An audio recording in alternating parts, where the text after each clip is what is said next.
guys, it is Tanya, and welcome back to the channel, and welcome back to another speed build. I'm pretty sure this is an installment of the Squish today, but it's not my typical tiny house. What I wanted to do today was build a home that's kind of smushed or squished in between two other buildings. I've done this before in the past as part of a challenge that James Turner put out with a specific shell, and today I thought it would be a really fun thing to do in the world of Mount Komorebi using some of the shell buildings that are in debug. So that's what we're doing. This is a 3-tile wide home on 2 levels, and it ends up having enough space to sleep like 2 to 3 Sims. So you'll see that come together as we go, but right now we're just working on the exterior and trying to make this blend into its surroundings and decorate the exterior of our middle building here. This was such a fun build to do because I didn't have to worry about the sides of the build to begin with, and I got to sort of decorate the front of a street area, which was a little bit different than things that I would typically do. I think the environment of this tiny home, I suppose, is just drastically different than the typical build that I do. So I hope you guys do like it. If you do and you'd like to download this will be available on the Sims 4 gallery. You can find it under my EA ID, which is Gryphi. Gryphi. You can also find it under the hashtag MissGryphi, and I will have all of that information in the description down below as well. I was super excited to add some vending machines out here because that has got to be one of my favorite items that came with Snowy Escape, because there's some really fun things you can get from them, and I love the whole vending machine culture in Japan, and that's something that I would love to experience someday. Maybe someday I can go to Japan. That'd be really cool. But I wanted to add those out here. And we also have a dumpster from Eco Lifestyle. At first, I was trying to see if I could limit the pack usage here at all. And I don't know how many packs I used. I don't think I used a crazy amount. Like, there's a couple of items that I just used one light from bowling stuff and things like that. But I did use a lot of Jungle Adventure and, of course, Snowy Escape. But I did also use a couple of things from Tiny Living because this is a really small space. So that came in handy for sure. But I wasn't really trying to limit packs, but I don't think I used too many.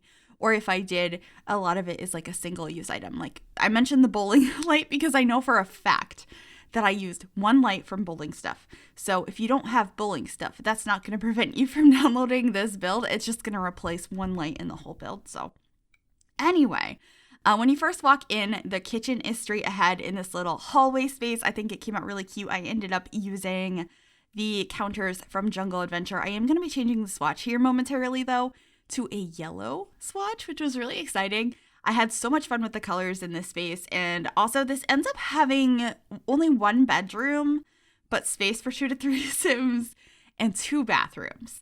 And the way that works is upstairs, there's a bathroom that you have to walk through to get to a small bedroom. And then downstairs, I end up having the Murphy bed in this space. So that's another sort of bedroom, but not really officially a bedroom, if that makes sense. And then you can see I'm thinking about having a full-size fridge. I ended up cutting back and having a tiny fridge instead, or a mini fridge. Tiny fridge. I think I called it that because this is a tiny home. But that's also a cute name for a fridge. But here is the Murphy bed I had mentioned. I did struggle with trying to figure out what color to use for it because it wasn't quite matching with what I was going for. But I ended up using a lot of different wood tones in this space, and I think it worked out okay in the end. But before we get to figuring out all of the colors and switching that out, we are adding a Genkan in the front of this house. So there's a lowered space for your Sims to go ahead and take off their shoes when they first enter. And then working on the kitchen. So we're getting this yellow counter. It's just so much fun. I think it helped tie in the space together with the different wood tones by having that bright yellow top. And so we're just getting a stove in here. I am using the one from Snowy Escape because currently I think it's my favorite stove because it doesn't have that back plate, which I've talked about in videos before, but I've never had a stove that doesn't have a back plate, and my back plate is where all of the knobs are. So to me, stoves like this are like pretty fancy things, and I like using them in builds. So I'm just using some cabinets from Jungle Adventure paired with a shelf that did come with Snowy Escape that I think is really pretty, and I messed around with the colors a little bit, but it's a very bright color scheme in here, and I thought it was really fun.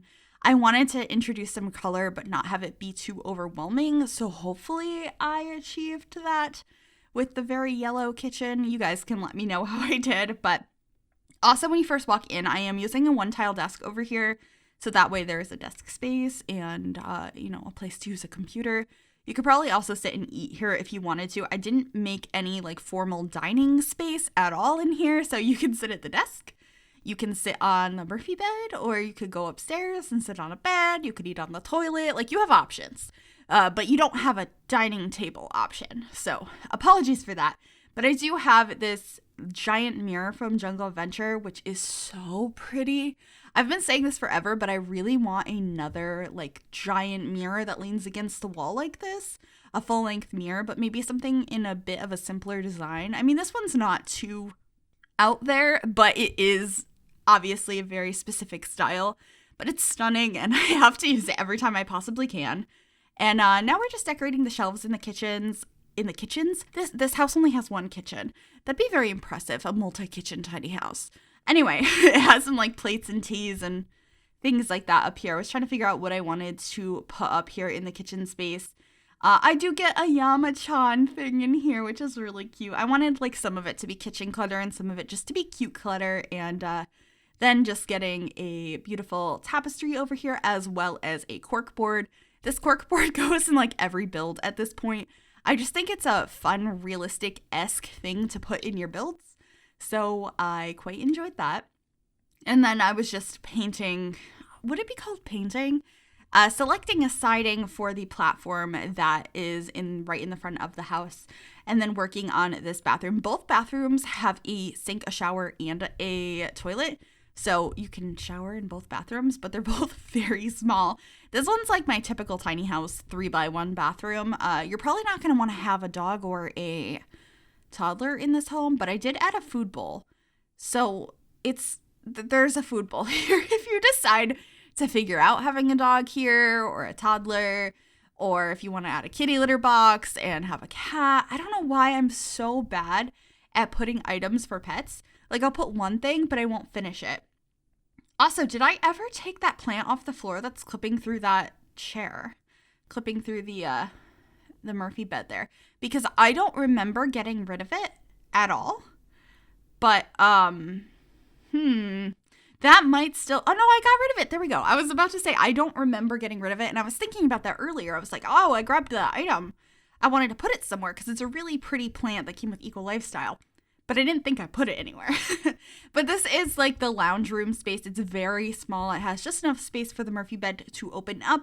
We have a TV in the corner. There's a plant. And then there's the door to leave out the back of the building. And that's pretty much it for the downstairs. I think we're just going to hang up a little wooden block with some sort of saying on it out back and get a bookcase in here as well with a couple of decorations on it.